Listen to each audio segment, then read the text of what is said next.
आज सुनिए वरिष्ठ लेखिका वंदना शुक्ल की लिखी हुई कहानी पेडोमीटर।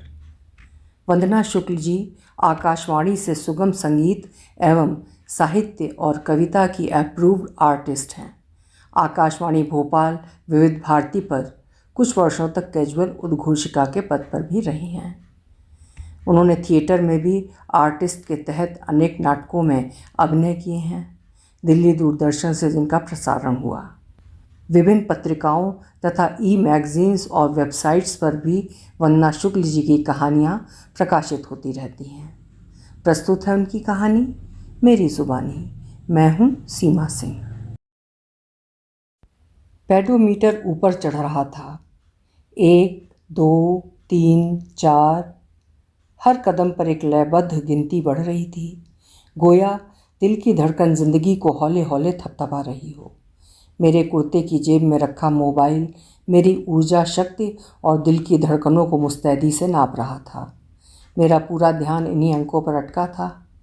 टेक्नोलॉजी के इस नए जादू से अभी और पहली बार ही वास्ता पड़ा था, लिहाजा वॉकिंग को बाकायदा एक मकसद मिल गया था।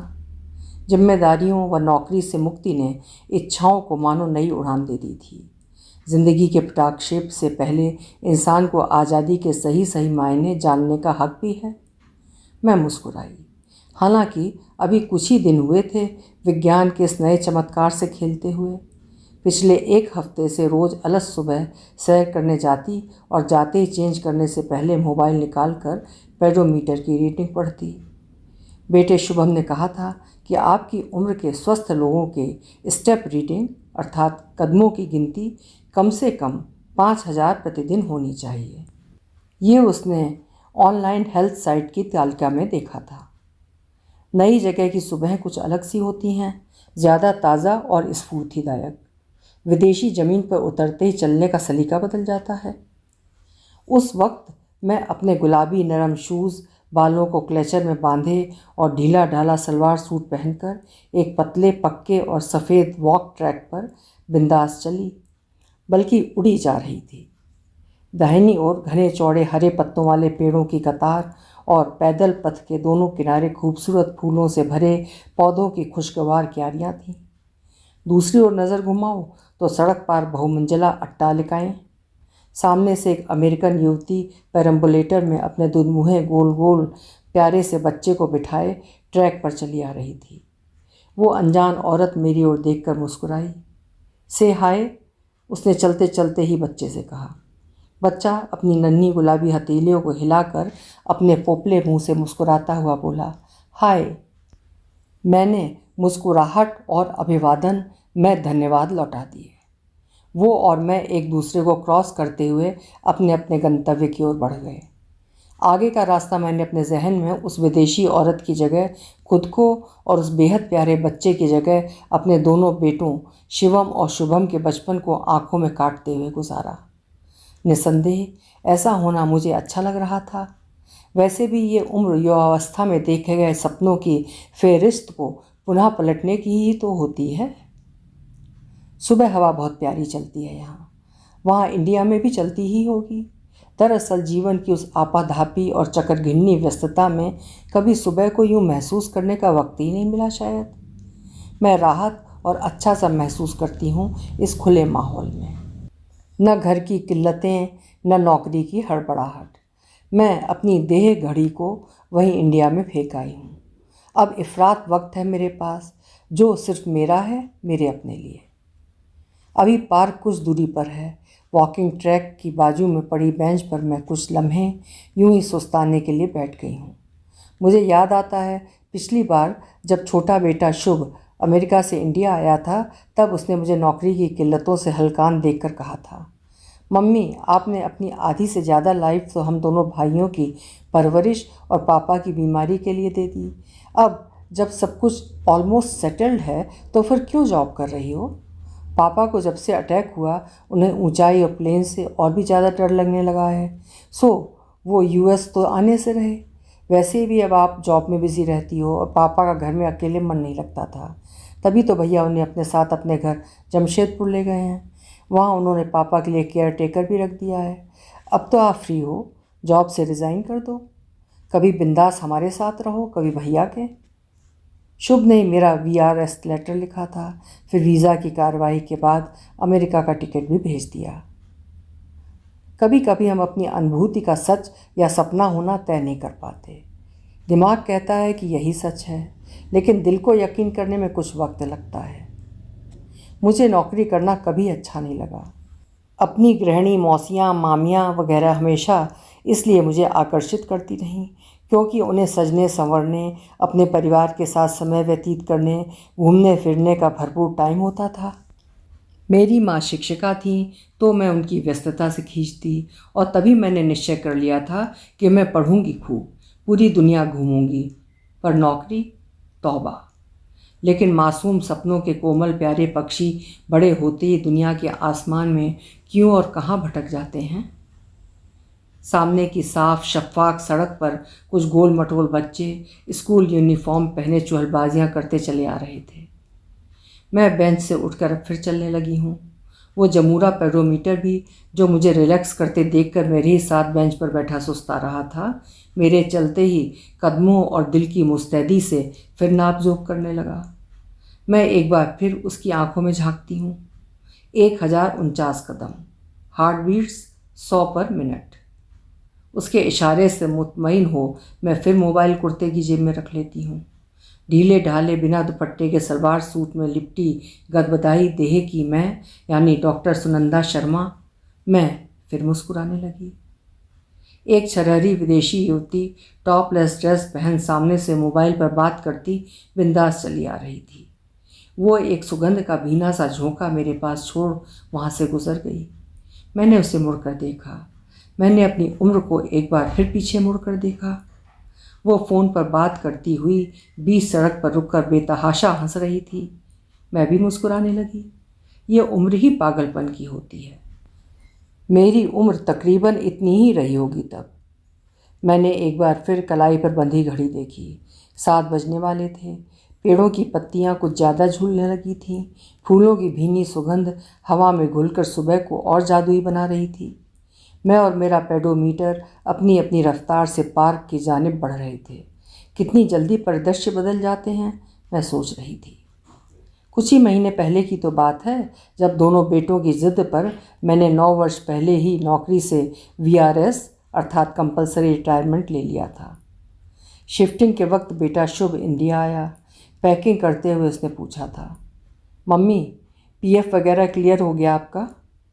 मैंने कहा, हाँ, मेरे अकाउंट में पूरा पैसा आ जाएगा, लेकिन मुझे समझ में नहीं आ रहा कि अब इतने पैसे का मैं करूँगी क्या। कमाल है, वो हंसा। अब तो इच्छाएं पूरी करने का वक्त है। नौकरी से निजात, इतना सारा पैसा और खर्च करने को सिर्फ आपको देश विदेश घूमने का शौक़ था ना, अब खूब घूमो फिरो, ब्रांडेड कपड़े पहनो, अपना लैपटॉप पुराना हो गया है नया ले लो, नई ज्वेलरी खरीदो, उसने हंसते हुए कहा। मेरी नज़र सहसा अपने हाथ पर पड़ी। सूखी त्वचा से उम्र की लकीरें झांक रही थीं। वर्षों दिल में एक अरमान पाले बैठी रही 2 पतली सोने की चूड़ियों का। अब तो सब कुछ है, लेकिन देखो शुभ बेटा, मुझे और पापा को तो अब तुम्हारे या भैया के पास ही रहना है। तुम ही कहो इतने पैसे का क्या करूँगी। भैया ने तो फ्लैट खरीद लिया है गुजरात में। ऐसा करो तुम भी एक फ्लैट खरीद लो इंडिया में ही। मैंने शुभ को सलाह दी। अरे क्यों, यहाँ है तो रेंटल हाउस, फिर क्या ज़रूरत है, शुभम ने कहा। नो, अपना घर, for your future, just for investment, मैंने कहा। वो फिर हंसा। इंडियंस हमेशा फ्यूचर में जीते हैं, वो कभी प्रेजेंट का सुख उठा ही नहीं पाते।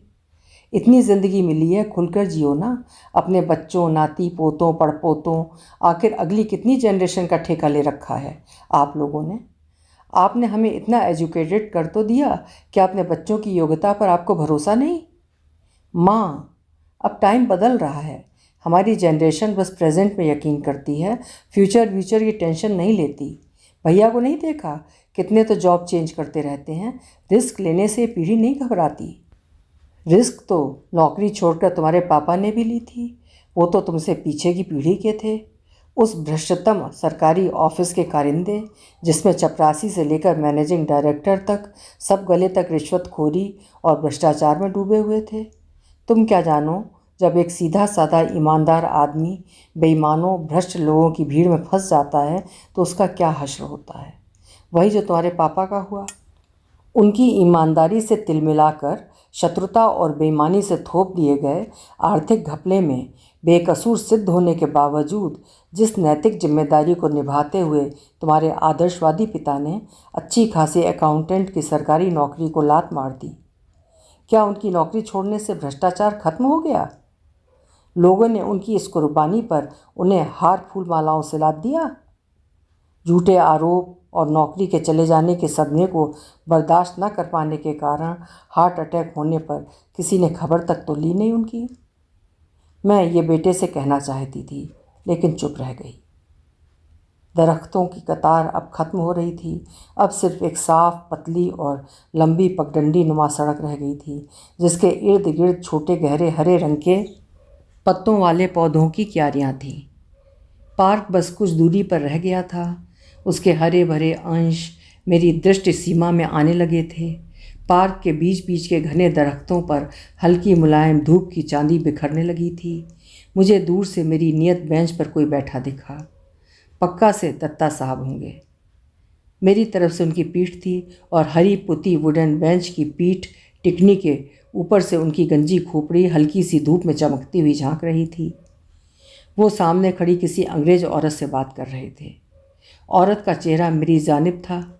तभी दत्ता साहब का चिर परिचित ठहाका सुनाई दिया। कमाल का शख्स है, लगता है जैसे जनाब ने ज़िंदगी में कभी पीड़ा या दुख का स्वाद ही ना चखा हो। हाउ लकी ही इज़, मैं मुस्कुराते हुए सोचती जा रही थी। दत्ता साहब से जान पहचान हुए मुश्किल से 1 हफ्ता ही हुआ था जब से मैंने इस पार्क में आना शुरू किया।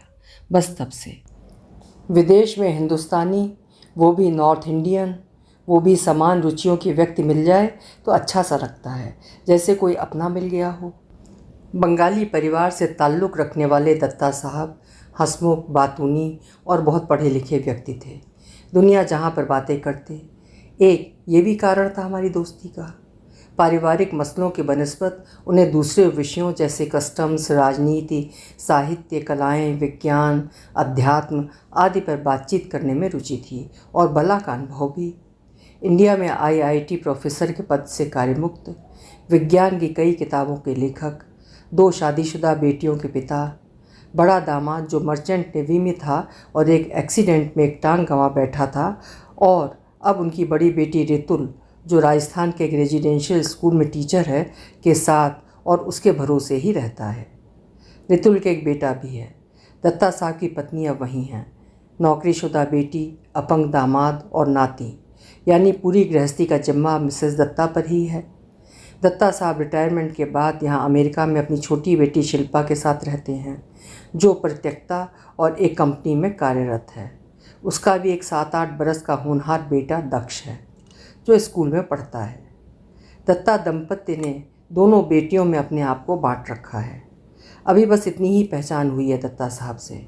अच्छी खासी पृष्ठभूमि, पारिवारिक चर्चाओं के मामले में अलबत्ता थोड़े कंजूस हैं वो। पार्क में मुझे देखते ही दत्ता साहब खुश हो गए। आइए आइए शर्मा जी, वो मुझे यही संबोधन देते थे और खिसक कर थोड़ा किनारे बैठ गए। मैं थैंक यू कहकर बेंच पर बैठ गई। बड़े और घने दरख्तों की दूर दूर तक फैली मनमौजी शाखाएं हिलडुल कर पंखा से झलने लगी थीं, जैसे छोटे फूलों वाले पौधों और सुंदर कटी छटी धूप को दुलरा रही हों। आज थोड़ा लेट हो गई आप, है ना? दत्ता साहब ने अपनी कलाई देखते हुए कहा, जो सूनी थी। हाँ भाई साहब, दरअसल आज मैं बीच में ज़रा सुस्ताने बैठ गई। अरे क्यों? तबीयत तो ठीक है शर्मा जी? नहीं नहीं, ऐसी कोई बात नहीं, बस थोड़ा थक सी गई थी। आदत नहीं है ना मॉर्निंग वॉक की। कभी कभी हम मन से भी थक जाते हैं तो ये तय नहीं कर पाते कि हमारा शरीर थका है या मन अनमना है। वो हंसकर बोले। वो छोड़िए, देखिए ये क्या है, मैंने बच्चों जैसी चपलता से कहा। क्या? मोबाइल में बेटे ने पेडोमीटर डाउनलोड कर दिया है। हाँ हाँ, आपके कदमों की संख्या और दिल की चाल नोट करता है ये। यहाँ तो बड़ी कंपनियों ने इसे कंपलसरी कर दिया है, डोंट यू नो? यस, शुभ बता रहा था। यहाँ के लोग फास्ट फूड खा खा कर जल्दी थुलथुल हो जाते हैं। कंपनीज चाहती हैं कि उनके एम्प्लॉयज़ स्वस्थ और स्लिम ट्रिम रहें ताकि मेडिकल लीव्स कम लें। उन्होंने फिर ठहाका लगाया। नॉट ए बैड आइडिया, मैंने कहा। कंपनीज के साथ इसमें एम्प्लॉय का भी तो फ़ायदा है, बेकार चर्बी नहीं बढ़ेगी। ऑफ कोर्स, काश कोई यंत्र हमारे मन की रीडिंग भी ले पाता। उनकी इस बात पर मैं भी हंसी। मन की गति पकड़ना तो किसी मशीन के बस का भी नहीं भाई साहब। मेरे इस कथन पर दत्ता साहब ने ज़ोर से ठहाका लगाया। Yes yes, you are absolutely right Sharma ji, उन्होंने साथ लाए अंग्रेजी अखबार को लपेटते हुए कहा। I like your this habit. Which one? यही छोटी छोटी बातों पर दिल खोलकर हंसने की। वो फिर मुस्कुराए। शर्मा जी, आजकल ज़िंदगी में बड़ी बातें होती कहाँ हैं जिन पर हंसा जा सके। बस छोटी बातों में गुंजाइश ढूंढनी पड़ती है। चलिए आइए, अपनी गैंग आ गई, वो खड़े होते हुए बोले। दूर से पिल्लई साहब लॉफिंग क्लब के 5-7 मेंबर्स के साथ हमारी ओर चले आ रहे थे। दत्ता साहब के कहने पर मैं इस क्लब की सदस्य 2 दिन पहले ही बनी थी। Good morning doctor Datta. Good morning madam, Pillai ji ने हम दोनों की ओर मुखातिब होते हुए कहा। गुड मॉर्निंग एवरीबडी, दत्ता साहब ने कहा। फिर मेरी ओर देखकर धीरे से बोले, लीजिए शर्मा जी, अब हंसिए खूब, बेमतलब, बिना बात के, उपत उपत के, क्योंकि हंसना आदमी को रोने नहीं देता, कहकर उन्होंने फिर से ठहाका लगाया। हम सब लोग रोज़ की तरह सर्कल बना के खड़े हो गए। पिल्लई जी बीच में खड़े थे। उन्होंने हंसने से मन और शरीर पर पड़ने वाले अद्भुत असर को क्लब के सर्वाधिक बुजुर्ग सदस्य डॉक्टर दत्ता का उदाहरण देकर 2 पंक्तियों में बताया और फिर बोले, so we have to start laughing. Are you ready guys? Yes, सबने संवेद स्वर में कहा। पिल्लई जी ने दोनों हाथ आसमान की तरफ किए और ऊपर देखते हुए जोर से ठहाका मारकर हंसने लगे। अन्य सभी ने उन्हें फॉलो किया। आसपास जॉगिंग करते, घूमते फिरते, बातें करते, बेंचों पर बैठे हमारे हंसने से बेअसर बेखबर नौजवान अपनी अपनी क्रियाओं में तल्लीन थे। हवा कुछ ज़्यादा चलने लगी थी। सामने के लॉन में एक बुजुर्ग दंपत्ति दरख्त के नीचे बिछी बेंच पर विरक्त से बैठे थे। हम लोग बेतहाशा हंस रहे थे। पार्क के उस पार 2 प्रेमी प्रेमिका झगड़ रहे थे। हम ठहाके मारकर हंस रहे थे। दूर दिख रही स्कूल बिल्डिंग में कुछ अफरा तफरी सी दिखाई दे रही थी। हम लोग बिंदास जी खोल कर हंस रहे थे। मैं थककर बीच में ही सॉरी कहकर पास की बेंच पर बैठ गई। कुछ ही देर में पिल्लई जी ने भी सदस्यों को कुछ देर रेस्ट करने का आदेश दिया। चलती हूँ अब, मैंने घड़ी देखकर लाफिंग क्लब की अपनी मित्र मिसेस टंडन से कहा। उन्होंने भी हाथ लहराया। धूप अपने यौवन पर उतरने लगी थी। ओके दत्ता जी, जाती हूँ अब, मैंने वहीं से कहा। क्यों शर्मा जी, थक गए क्या? वो रुमाल से पसीना पोंछते हुए बोले। जी नहीं भाई साहब, कुछ जल्दी जाना है आज घर। 1 मिनट रुकिए, उन्होंने कहा। मैं वहीं खड़ी हो गई। 2 पल बैठिए इधर, उन्होंने बेंच पर बैठते हुए कहा। मैं भी बैठ गई। वैसे क्या उम्र होगी आपकी शर्मा जी? आई नो कि औरतों से उनकी उम्र नहीं पूछनी चाहिए, लेकिन आसपास की बता दीजिए, एग्जैक्ट ना सही। मैं ज़ोर से हंसी। ये टुटके जवान लड़कियों के लिए हैं भाई साहब, हमारी आपकी उम्र में कैसा दुराव। You know I am turning 51, मैंने आश्चर्य से कहा। और मैं 70, उन्होंने फिर जोरदार ठहाका लगाया। और आप इतनी जल्दी थक गईं? लानत है जी, कहकर उन्होंने उल्हाना दी। मैं उन्हें आश्चर्य से देखती रह गई। माई गॉड, रियली? जी शर्मा जी, कहकर दत्ता जी बेंच पर बैठकर शूज़ पहनने लगे। आदमी जब पूरी ज़िंदगी रिलैक्स रहता है ना, ये खुशनसीबी उसे तभी हासिल होती है भाई साहब। आप बहुत भाग्यशाली हैं। मेरे इस वाक्य से वो मुस्कुराए।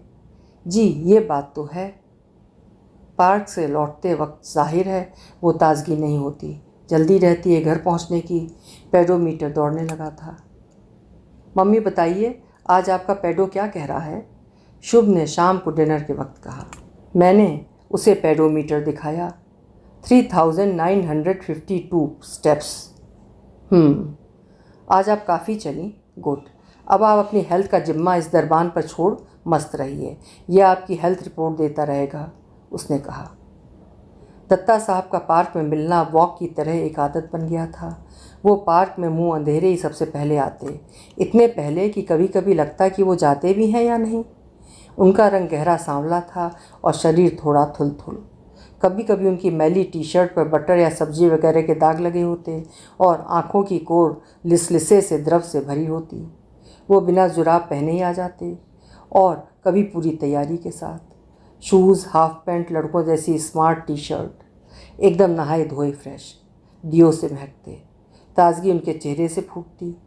मुझे वो पार्क में अक्सर चक्कर लगाते मिलते, कभी किसी छायादार पेड़ के नीचे मोबाइल पर बात करते हुए या किसी से गपियाते हुए। मुझे देखते ही कहना, और शर्मा जी कैसा तबीयत है, या आपका पेडोमीटर आज क्या बोल रहा है? मस्त बंदा है, मैं कभी कभी सोचती। आज कुछ तबीयत ठीक नहीं, एक दिन मैंने उनसे कहा। वो सुंदर कटी घास पर योगा सा करते हुए अचानक रुक गए। अरे क्या हुआ शर्मा जी? मन कुछ बोझिल सा है, और जब मन अनमना होता है तो शरीर पहले ही थक जाता है, मैंने मुस्कुराते हुए कहा। हाँ बात तो सही है, वो बेंच पर बैठते हुए बोले। कुछ खास? उन्होंने उसी आत्मीयता से पूछा। अरे कल बड़े बेटे शिवम का जमशेदपुर से फ़ोन आया था कि पापा का केयर टेकर 15 दिन की छुट्टी चला गया है। 15 दिन के लिए एजेंसी ने नया केयर टेकर देने को कहा है, लेकिन यदि कुछ व्यवस्था नहीं हुई तो आपको आना पड़ेगा। मैं और शालिनी जॉब पर चले जाते हैं, पापा अकेले रहते हैं, बोर होते हैं। आप ही बताइए दत्ता साहब, अभी मुझे नौकरी से फ्री हुए और यहाँ आए दिन ही कितने हुए हैं? मतलब इंडिया जाना है अब आपको? हाँ शायद। जिम्मेदारियों से कभी मुक्ति मिलती है क्या? सब मन के भ्रम हैं। प्लान था कि नौकरी और गृहस्थी की रिस्पॉन्सिबिलिटी से मुक्त होकर अब जितना भी समय बचा है यायावरी और अपने हिसाब से बिताने की इच्छा पूरी करूंगी। कभी कभी बहुत गुस्सा आता है, सच। Don't get irritated Sharma ji, समय से कोई बच नहीं सकता, जिम्मेदारियों से भले ही किनारा कर लें, वो हंसते हुए बोले। जानते हैं मेरा बड़ा बेटा शिवम क्या कहता है? मैंने कहा। क्या? इंसान को हमेशा अपने को जवान समझना चाहिए। बुढ़ापे की परत शरीर पर नहीं, मन पर जमनी शुरू होती है, मैंने मुस्कुराते हुए कहा। दत्ता साहब हंसते हुए बोले। हाँ तो ठीक तो कहता है बेटा, बूढ़ा होना भी एक कला है, जानती हैं? आपने जोहरा सहगल का नाम तो सुना होगा, वेरी गुड एक्ट्रेस और उससे भी अच्छी इंसान। जी सुना है, देखा भी है किसी फिल्म में। यू नो 100 के आंकड़े को छू रही हैं वो, और कल मैंने यूट्यूब पर उन्हें उनके जन्मदिन पर लिए गए एक इंटरव्यू में बिंदास शायरी बोलते हुए देखा। मुझसे पहले सी मोहब्बत मेरे महबूब न मांग। वल्लाह क्या अदा थी, क्या एक्सप्रेशन इस उम्र में भी। इसे कहते हैं जज्बा, बुढ़ापे को जिंदा दिली से हरा कर लोगों के दिलों पर राज करने की कुव्वत। दत्ता जी किसी ख्वाब में खो गए जैसे।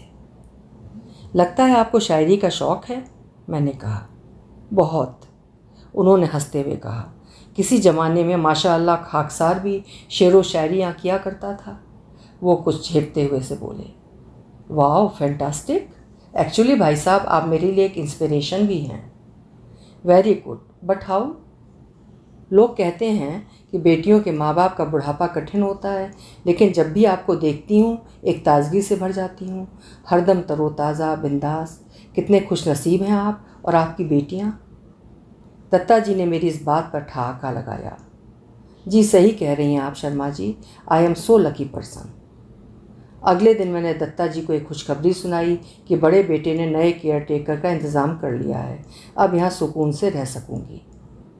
गुड, उन्होंने खुश होते हुए कहा। दरअसल हम लोग हैं ना शर्मा जी, मुसीबत आने से पहले हाथ खड़े कर देते हैं।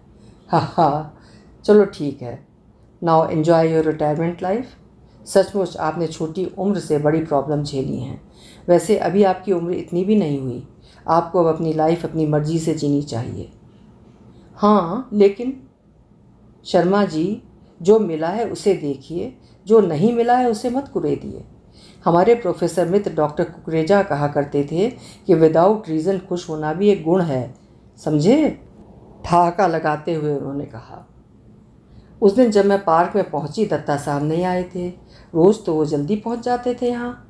मिसेस टंडन, जो उनके पास ही रहती थीं, ने बताया कि उनकी बेटी शिल्पा आज हॉस्पिटल में एडमिट है। अरे क्या हुआ? मैंने पूछा। आपको नहीं पता? मिसेस टंडन ने आश्चर्य से पूछा। क्या? उनकी बेटी की ट्रेजेडी? नहीं, उन्होंने तो कभी नहीं बताया। कुछ वर्षों पहले उनकी छोटी बेटी शिल्पा, जो यहाँ IITN है, ने अपने ही साथ पढ़े एक रईस पंजाबी परिवार के लड़के के साथ बिना घर वालों की मर्जी से इंडिया में ही कोर्ट मैरिज की थी। लड़के का परिवार यहाँ US में सेटल्ड था। जब शिल्पा अपने पति के साथ यहाँ आ गई तो उसके ससुराल वालों ने उसे परेशान करना शुरू कर दिया। शिल्पा साधारण नाक नक्शे और सांवले रंग की, लेकिन बहुत होनहार और अच्छे नेचर की लड़की है। एक दिन भयंकर जाड़े में उसे उसके पति ने बहुत मार पीट कर घर से बाहर निकाल दिया। उस वक्त वो प्रेग्नेंट थी। उसी अपार्टमेंट में रहने वाली एक अमेरिकन लड़की जेनी ने उसे देखा तो वो शिल्पा को अपने घर ले आई और उसके पति की शिकायत पुलिस में कर दी। वहाँ के नियमानुसार शिल्पा के पति को नौकरी से तुरंत सस्पेंड कर दिया गया और शिल्पा को सरकार की ओर से नौकरी दी गई। लेकिन बाद में शिल्पा ने पति को बेकसूर बताकर उसकी नौकरी बहाल करवा दी। सुना है कि इसके बाद शिल्पा के पति ने दूसरी मैरिज कर ली थी। शुरू में तो शिल्पा अपनी उसी अमेरिकन दोस्त जेनी और उसके पति के साथ रही। उन्हीं दोनों ने उसकी डिलीवरी भी करवाई, लेकिन बाद में उसने अपना अलग फ्लैट उसी बिल्डिंग में ले लिया। तब दत्ता साहब और उनकी बड़ी बेटी यहाँ आए थे, लेकिन सब कुछ सेटल्ड और शिल्पा की यहीं रहने की जिद को देखकर वो वापस चले गए। दरअसल वो ये नहीं जानते थे कि असल परेशानियाँ तो अब शुरू हुई हैं। कैसे? मैंने पूछा। शिल्पा को फेफड़ों की गंभीर बीमारी हो गई।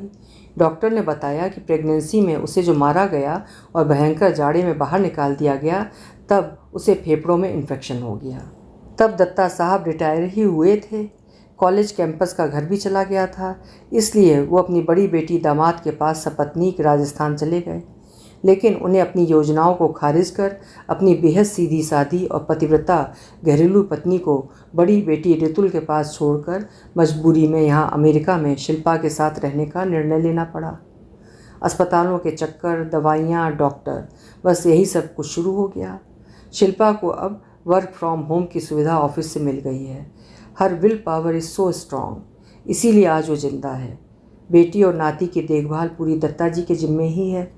हालांकि एक नर्स है जो सुबह शाम आती है, लेकिन कल सुना कि उसकी कंडीशन सीरियस है। ओह, ये तो बेहद बुरी खबर है। किस हॉस्पिटल में है शिल्पा? क्या आप बता सकती हैं? वो तो बता सकती हूँ, लेकिन ये पहली बार नहीं है। उसे अक्सर हॉस्पिटल में ले जाना पड़ता है। ऑक्सीजन सिलेंडर घर में हमेशा रखने पड़ते हैं। मेरे ख्याल से आप फ़ोन से शिल्पा के हालचाल जान लो तो बेहतर होगा, क्योंकि दत्ता साहब बिज़ी होंगे, ऑफ कोर्स दुखी भी। इसीलिए मुझे लगता है हमें उन्हें डिस्टर्ब नहीं करना चाहिए। उस दिन पार्क से वापस घर की ओर लौटते हुए मुझे लग रहा था कि मेरा एक एक कदम मुश्किल से बढ़ रहा है। उस दिन मैंने रोज़ की तरह पेडोमीटर को जेब से निकालकर रीडिंग भी नहीं देखी। उसके बाद मुझे इंडिया जाना पड़ा। करीब 15 दिनों के बाद जब वापस अमेरिका लौटी तो दत्ता साहब की याद आई। मैंने अपनी उन्हीं परिचित मिसेस टंडन को फ़ोन कर शिल्पा का हाल जानना चाहा। उन्होंने बताया शिल्पा की तबीयत अभी भी सीरियस है, अभी हॉस्पिटल में ही एडमिट है। इंडिया से मिसेस दत्ता, उनकी बड़ी बेटी आए हुए हैं। मैं उसे देखना चाहती हूँ, मैंने कहा। शिल्पा तो ICU में है, किसी को मिलने नहीं देते यहाँ। वैसे मैंने फ़ोन किया था तो पता पड़ा कि दत्ता जी और उनकी वाइफ अभी घर पर ही मिलेंगे। आप प्लीज़ उनका पता बता दें, मैं उनसे मिलना चाहती हूँ, मैंने कहा। मिसेस टंडन ने मुझे दत्ता साहब के घर का पता बताया। मैं बेटे शुभ के साथ 8वीं मंजिल पर स्थित उनके फ्लैट पर पहुंची। मिसेस दत्ता ने दरवाज़ा खोला। मैं सुनंदा शर्मा, मैंने कहा। आइए, मिसेस दत्ता ने कहा और मैं और शुभ उनके पीछे पीछे कमरे में आए। बैठिए, मिसेस दत्ता हमसे कहकर भीतर चली गईं। मैं और शुभ सोफे पर बैठ गए। दत्ता साहब मोबाइल से किसी से बात कर रहे थे। हमें देखकर उन्होंने बंगाली में कुछ कहकर मोबाइल ऑफ कर दिया। वेलकम शर्मा जी, कैसा है आप? एक सुखद आश्चर्य का भाव उनके चेहरे पर आया। यह आपका बेटा है? जी यही है शुभ। कैसी है अब शिल्पा की तबीयत? मैंने दत्ता साहब से पूछा। अब दुनिया का कोई भी पेडोमीटर उसे हरा नहीं सकता, उन्होंने मुस्कुराते हुए कहा। मतलब? वेंटिलेटर पर है, डॉक्टर ने जवाब दे दिया है। डॉक्टर ने कहा है कि जब तक वेंटिलेटर पर है उसकी सांसें चलती रहेंगी। उसके हटाते ही ओह, मैं दुख के अथाह सागर में डूबने लगी। पेडोमीटर की दौड़ती रफ्तार को मैं महसूस कर रही थी। जीवन है शर्मा जी, इट हैपेंस। नए चैप्टर्स खुलते जाते हैं और पुराने क्लोज। वी आर ओनली एक्सपेक्टेटर्स, अर्थात हम सिर्फ दर्शक हैं। बस उसकी माँ को अंतिम दर्शन करना था बेटी का, इसलिए उसकी बहन और माँ को इंडिया से बुला लिया है, उन्होंने सामने की कुर्सी पर बैठते हुए कहा। तब तक मिसेस दत्ता भी पास में आकर खड़ी हो गई थीं, बिल्कुल शांत और निश्चल। आप लोग पानी पिएंगे? उन्होंने पूछा। नो थैंक्स, मैंने कहा। आप बैठिए ना। वो मेरी बगल में ही बैठ गईं। अब जितनी ज़िंदगी थी उसकी जी चुकी। हम कौन होते हैं गॉड के डिसीज़न में इंटरफेयर करने वाले। सो कल हम सब अपनी बेटी को फाइनली गुड बाय कहेंगे। मैं उनकी पत्नी का साहस देखकर दंग रह गई। समझ में नहीं आ रहा था कि उनकी इस बात का समर्थन करूं या। बहुत भारी मन से मैं वापस लौटी। घर आते मिसेस टंडन का फ़ोन आया। मिसेस शर्मा, आप हो आई क्या दत्ता साहब के यहाँ? हाँ, अभी भी सदमे में हूँ। यकीन ही नहीं हो रहा है कि। Mrs Sharma, you can't imagine. जब अपनी 27 साल की बेटी को 70 साल के पिता व्हील चेयर से घुमाने ले जाते हैं, उसे ब्रेकफास्ट कराते और सोते वक्त उसके सर पर हाथ फेरकर उसे बच्चों जैसे कहानियाँ सुनाते हैं, सच दिल मुंह को आता है। हम तो इसी अपार्टमेंट में रहते हैं ना। उसके बाद मेरी मिसेस टंडन को फ़ोन करने की हिम्मत भी नहीं हुई। मैंने पार्क जाना भी बंद कर दिया। 7 दिन बाद। मम्मी, अब आप पार्क जाना शुरू करो, शुभम ने कहा। हाँ, कल से जाऊंगी। अभी तक शुभम से मैं अस्वस्थ होने का बहाना बनाती रही थी, लेकिन फिर मुझे ही लगा कि मेरा पार्क जाना मेरे शरीर ही नहीं, मेरे मन को स्वस्थ रखने के लिए भी ज़रूरी हो गया है। कभी कभी किसी बुरी खबर का अंदाज़ा होते हुए भी हम उसे सुनने से कतराते हैं। अब तक तो दत्ता जी अपनी बेटी का दाह संस्कार कर वापस इंडिया जा चुके होंगे। शिल्पा का अनाथ बेटा दक्ष भी उन्हीं के साथ इंडिया चला गया होगा, और है ही कौन उसे देखने वाला। सच कहूँ तो दत्ता जी जैसे जिंदा दिल आदमी को हारा हुआ देखने की मेरी हिम्मत भी जवाब दे चुकी थी। पार्क जाने का वही रास्ता था, हरा भरा, साफ सुथरा, हंसते मुस्कुराते लोगों से भरा, लेकिन न जाने क्यों पहले जैसी ताजगी नहीं थी। पार्क जाना बस एक रवायत सी थी, एक दिनचर्या। मुझे उसी रोज़ वाले फुटपाथ पर न जाने कितने युवा और बूढ़े लोग आज भी वॉक करते दिखे। किसी ने हाय कहकर अभिवादन भी किया, लेकिन मन अनमना सा था। जैसे जैसे पार्क नज़दीक आ रहा था, पेडोमीटर की रफ्तार बढ़ रही थी, लेकिन न जाने क्यों आज मुझे उसकी बढ़ती रफ्तार को देख ना तो चिंता हुई और ना ही किसी बेंच पर बैठकर मैंने उसकी रफ्तार को नियंत्रित करने की कोशिश की। पार्क में लाफिंग क्लब के मेंबर्स आ चुके थे। मैंने देखा दत्ता साहब भी उसी सर्कल में बैठे हैं और पहले की तरह हंसते हुए सामान्य भाव से मोबाइल पर किसी से बात कर रहे हैं। मैं मिसेस टंडन के बगल में ही बैठ गई और इशारे से पूछा, आप वहीं थी क्या शिल्पा के? उन्होंने मुझे धीरे बोलने का इशारा किया और कहा, अभी नहीं गई है वो, शी इज़ अलाइव। कुछ पल के लिए खुशी की एक लकीर सी मेरे अंदर खिंच गई। अब ठीक है क्या? मैंने इशारे से ही पूछा। नहीं, वैसी ही है, वेंटिलेटर पर, बस सांसें चल रही हैं मशीन से, वो मर चुकी है। Still she is in coma, almost dead. सिर्फ सांसें, वो भी उधार की। डॉक्टर कब का जवाब दे चुके हैं, घर वाले भी सब उम्मीदें छोड़ चुके हैं, लेकिन दत्ता साहब हटाने नहीं दे रहे हैं वेंटिलेटर। चलिए अब हम लाफिंग क्लब का फर्स्ट सेशन शुरू करते हैं, सब लोग खड़े हो जाएं। पिल्लई जी ने आदेश दिया। दत्ता जी ने मुझे देखा और बहुत खुश होकर मेरी ओर हाथ हिलाया। उनकी दाढ़ी बढ़ी हुई थी, कपड़े मैले और बाल बिखरे हुए थे। कैसा है शर्मा जी? उन्होंने वहीं से मुझसे पूछा। ठीक हूँ, मैंने धीरे से कहा। पता नहीं किस मिट्टी का बना है ये आदमी, मैं मन ही मन सोच रही थी। लाफिंग एक्सरसाइज शुरू हो चुकी थी, सब लोग उसी तरह ज़ोर ज़ोर से हंस रहे थे।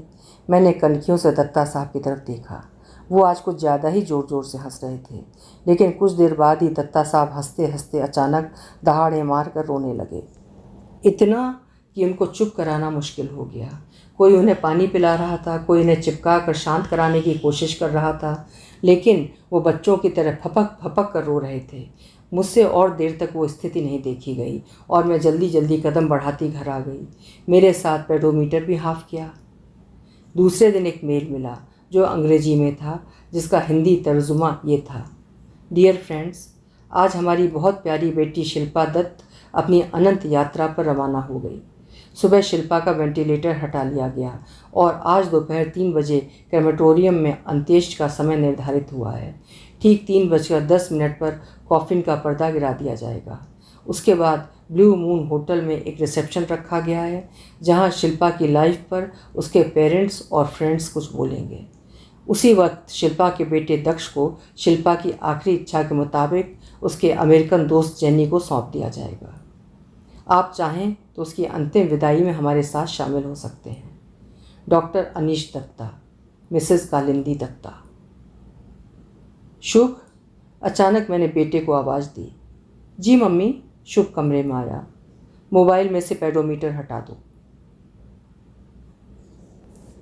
अभी आप सुन रहे थे कहानी पेडोमीटर, जिसे लिखा है वंदना शुक्ल जी ने। कहानी क्या है, मैं निःशब्द हूँ उसके बारे में कोई भी व्याख्या करने या कोई टिप्पणी देने में। बस कहानी मेरे दिल से गुजरती रही पूरे टाइम। आपको कैसी लगी अपने विचार कमेंट सेक्शन में ज़रूर लिखिएगा। कल फिर मिलेंगे। आपका समय शुभ हो।